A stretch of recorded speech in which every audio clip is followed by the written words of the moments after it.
ओम नमः शिवाय। हर हर महादेव।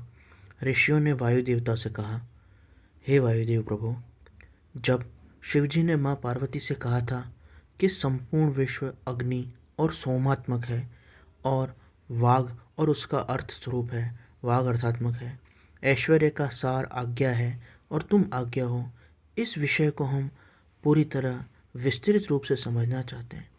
तब वायुदेव ने कहा, रुद्रदेव का जो शरीर है वो तेजोमय है, अर्थात जिस प्रकार प्रकाश, सूर्य या अग्नि होती है उस प्रकार का उनका शरीर है। मांस मज्जामय, रक्तमय साधारण शरीर नहीं है, वो ऊर्जामय शरीर है और उसे अग्नि ही कहते हैं। उसी प्रकार से जो शक्ति का शरीर है, जो शक्ति का स्वरूप है, वह द्रवमय, तरल और शीतलता धारण किए हुए है, क्योंकि वह शांति कारक है। संपूर्ण भूतों में, स्थावर जंगम सभी में यही दो रस महत्वपूर्ण हैं, यही दो तत्व महत्वपूर्ण हैं। एक तो रस और तरलता और दूसरा तेज वृत्ति। हमारे शरीर में भी जो ताप है वह तेज का, अग्नि का, शिव का स्वरूप है और हमारे शरीर में जो द्रव्य हैं वह सब रसात्मक, शक्ति, परम तत्व, आद्य भवानी का ही एक स्वरूप है। इसमें भी तेज की वृत्ति दो प्रकार की है, वह सूर्य रूप से और अग्नि रूप से दिखाई देती है और विद्युत के रूप से भी दिखाई देती है। इसी प्रकार से रस की भी वृत्ति दो प्रकार की है, एक जल रूपिणी और दूसरा पोषण प्रदान करने वाली अमृत रूपिणी। जल से हमें तरलता और शीतलता तो प्राप्त होती ही है, परंतु उन तरल वस्तुओं से हमें पोषण भी प्राप्त होता है। जो तेज अथवा ऊष्मा तत्व है वह अग्नि के रूप में और विद्युत के रूप में हमें देखने को मिलता है। उसी प्रकार से जो अमृत स्वरूप है वह अमृत हमें रस और मधुरता के रूप में, तरल वस्तुओं के रूप में देखने के लिए मिलता है। तेज और रस, जल और अग्नि, इन्हीं के भेद ने चराचर जगत को धारण कर रखा है। जो सूर्य का ताप तपता है, शरीर के अंदर भी जो ऊष्मा है उसी से पाचन्य रस की उत्पत्ति होती है और वह अन्न से अमृत बना के, जीवन बना के हमें देते हैं।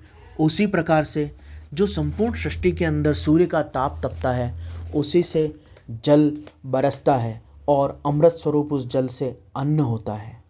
इस तरह हम शरीर में देखें, संपूर्ण जीवों की देह में देखें अथवा संपूर्ण प्रकृति में देखें, ताप के कारण, ऊष्मा के कारण, ऊर्जा के कारण, अग्नि के कारण हमें रस, तरलता और अमृत स्वरूप जीवन की प्राप्ति होती है।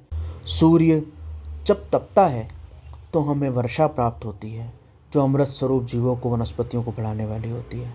शरीर में ऊष्मा होती है जिससे अन्न पच जाता है और शरीर में उस ऊष्मा और ताप से उस पचे हुए अन्न का रस हमें संपूर्ण शरीर में अमृत स्वरूप, जीवन स्वरूप होकर प्राप्त होता है। इसी तरह से घी को जब हम अग्नि में डालते हैं तो अग्नि की वह आहुति बहुत तीव्र हो जाती है। जीवों के लिए और पशुओं और मनुष्यों के लिए जो वनस्पतियां हैं उनके भोजन से वो दुग्ध उत्पादन करते हैं, उस दुग्ध से हम घृत प्राप्त करते हैं अथवा उनसे तेल निकालकर हम घृत स्वरूप आहुति प्राप्त करते हैं। उसकी आहुति से जब हम यज्ञ करते हैं तो वर्षा होती है। यज्ञ से होने वाली वर्षा से पुनश्च वनस्पतियाँ, अनाज आदि उत्पन्न होते हैं और वह पुनः घृत और तेल आदि के उत्पादन में समर्थ होते हैं।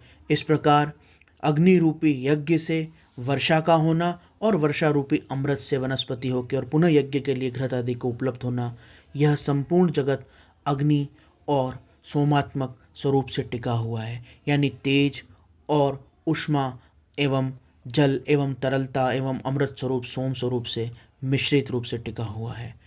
अमृत अथवा जल अथवा सोम का स्वभाव है कि वह नीचे की ओर झरता है और अग्नि का स्वरूप है कि वह ऊपर की ओर जाती है।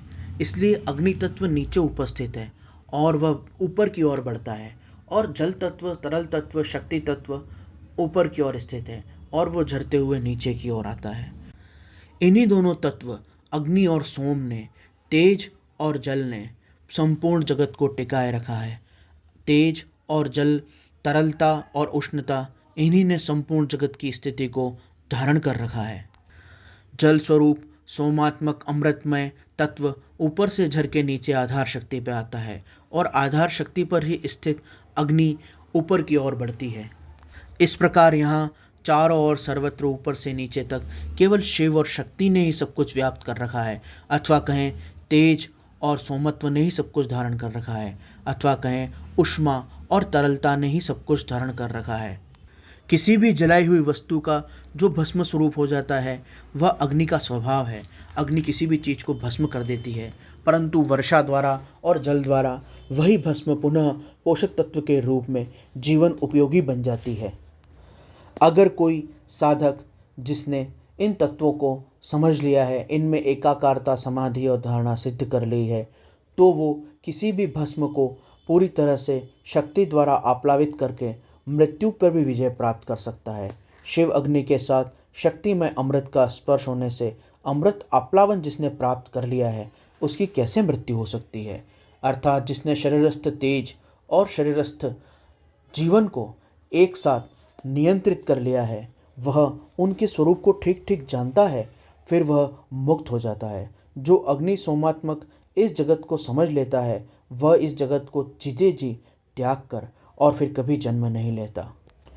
जो तपस्या की अग्नि द्वारा अर्थात शिवाग्नि द्वारा इस शरीर को तप्त करके साधन और समाधि में पूरी तरह दग्ध करके अर्थात पूरी तरह सुखा के और शक्ति स्वरूप सोम अमृत अर्थात समाधि और योग मार्ग के ध्यान के अमृत को प्राप्त कर उससे आप्लावित हो जाता है, वह अमृत स्वरूप हो जाता है।